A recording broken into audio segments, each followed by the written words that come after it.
ngasi Bhanuwas Laibak Phalugi Chahigi Guru Kirtan 2026 haitare sigi kitunji oklubin khunjado na pangthui ayuktagi lakhong amhodre akoi manaba ahum marisi yamba majauraga akoi ayukta lakhong amhodre ayuki ahanwa pala ani pala loihre ani suba ama ani suba loihre hunji anoni ahum so pala hobe mangda sak silli ibai jai jai ibai Hare Krishna Yam sanaba group sanaba se loire group sanaba loire package chu tauri mare sondana naharon jingse okulin khunjagi naharon jingse package akoi package tunin sade kari happy bana koi khangna dana khangu ge lai mi package ta happy package system jesi ni ko tadam da pira yum da khaga bhakta sing na phangada ba lai prasad yum da puning ba sing do khaga pina ba jam phajai system ni jam phajai o ina mo haira mi bar Hare Krishna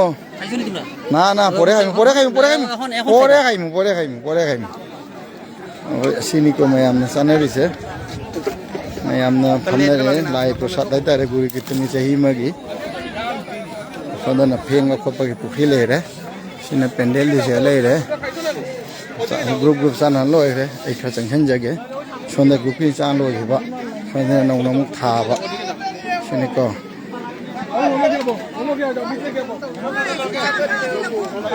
kun ni narong hi amna oktubin kun ni narong atani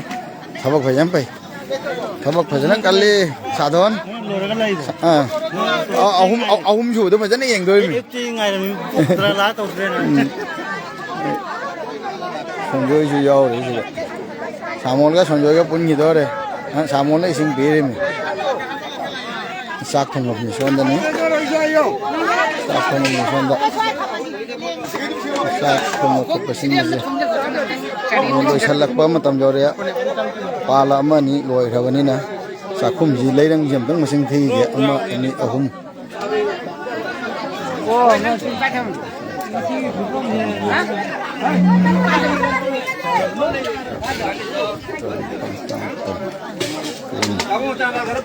mà thôi rồi ao cha này là mấy thì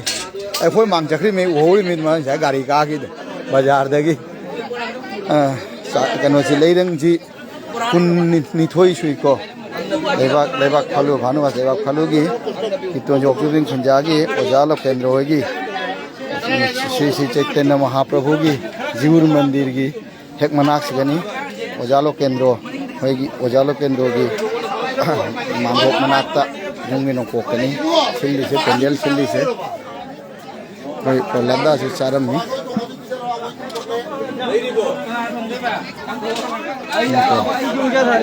Leirang kita kun thoi sui ko ega sona mani jole rameshon Nang nang ano adugai khom dori bocha adugai cha khomi bane adai khom ma yara roi da adai khom ma yara roi da chaking olani da nang khom ma ju buje lai mi ne wa tor amare me lugai lai mi ne lai bro ju chak bakka chak lai deu myam chak myam nei oi tau mi cha ok na mo hot na mi ji ga ma chak tu hai jan bin hu pola punna kukhalla thami sonda ni ko sonda loi salak ko matam yore loi chana raga hawai thong choi dei di loi na sa pone chale re su pamo no ke loi cha de su pona long khato ma le ega krishna chole re mine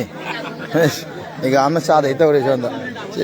sakhum ji ut pa jam thau ne ba Sakhum ji ni tho mayam na lai prasad kha phangi je hoi yambam chaksa ji prolada chaksa le mi sem tak han jage yamani chari je nang ja tho ro inga maroi ja ba phajawa wani hoi system je hoi gi chatna bi je yam phaje ba ora na se ꯌꯥꯝ ꯀꯟꯅ ꯃꯁꯛ ꯆꯥꯅꯔꯤꯁꯦ ꯑꯍꯨꯝ ꯁꯨꯕ ꯄꯥꯜꯂ ꯑꯔꯣꯏꯕ ꯄꯥꯜꯂ ꯍꯧꯒꯗꯕ ꯉꯥꯏ ꯂꯩꯔꯦ ꯑꯁꯤ ꯆꯥꯕ ꯈꯣꯠꯄꯁꯤ ꯂꯣꯏꯔꯒꯅꯦ ꯑꯍꯨꯝ ꯁꯨꯕ ꯄꯥꯜꯂꯁꯤ ꯆꯥꯗꯣꯏꯁꯦ ꯀ꯭ꯔꯤꯁꯅꯃꯅꯤ ꯑꯩꯈꯣꯏ ꯀ꯭ꯔꯤꯁꯅꯃꯅꯤꯁꯨ ꯀꯟꯅ ꯌꯦꯜꯂ ꯂꯩꯔꯝꯃꯦꯅꯦ ꯗꯤꯄꯨꯁꯨ ꯁꯦ ꯕꯥꯃꯣꯟꯁꯤ ꯐꯩꯍꯦ ꯍꯟꯗꯛ ꯉꯁꯤ ꯕꯥꯃꯣꯟꯁꯦ ꯕꯥꯃꯣꯟ ꯌꯥꯝ ꯐꯩ ꯎꯍꯟꯒꯦ ꯌꯥꯝ ꯆꯥꯅꯔꯤꯁꯤ ꯎꯍꯟꯖꯒꯦ ꯑꯩꯃ ꯃꯣꯏ ꯑꯍꯨꯝꯗꯤ ꯆꯪ ꯆꯥ ꯂꯩꯔꯝꯃꯦꯅꯦ ꯁꯤ ꯏꯕꯥꯏꯅꯗ ꯁꯤꯟꯕ ꯃꯥꯜꯂꯤ ꯃꯁꯤ ꯍꯦꯛ ꯂꯥꯛꯄꯒ ꯍꯦꯛ ꯆꯥ ꯂꯩꯔꯝꯃꯤꯅꯦ ꯀꯔꯤ ꯋꯥꯅꯣꯅꯦ हापो चंदा नमस्ते नमस्ते रामोन चारो आई सिलके नसी नाव चावद साधोगे नंगा चावद सिलके इतोनिको सिना इमाइंदो नि चंजिंग किया सिंग इचा सिंग हाइतारे इतोन मफमदुदि ngala sangjaraगे साबसे ana अखोगी प्रसाद फंगिसे अदुना कनाइनो ताबेंदो कनाइनो दुना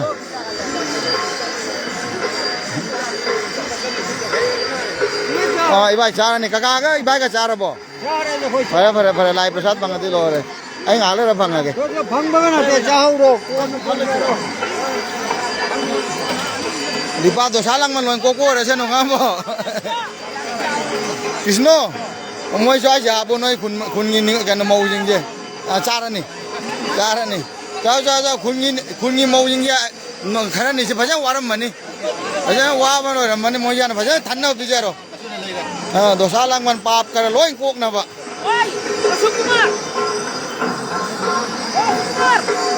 नन्ना हौरे अहुम जोबा पालाजो हौरे आई चंगमंग मौद्रे मनदे लोयरे लाइफ से हमको कोना लाक्सगे मुझे कोई ना आतंग लोसंजगे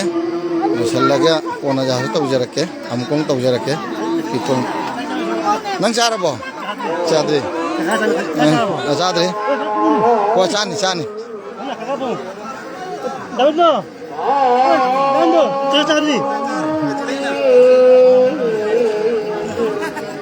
अस्वाई पर ये ओक नबा हाबू को अस्वाई पर ये ओक नबा हाबू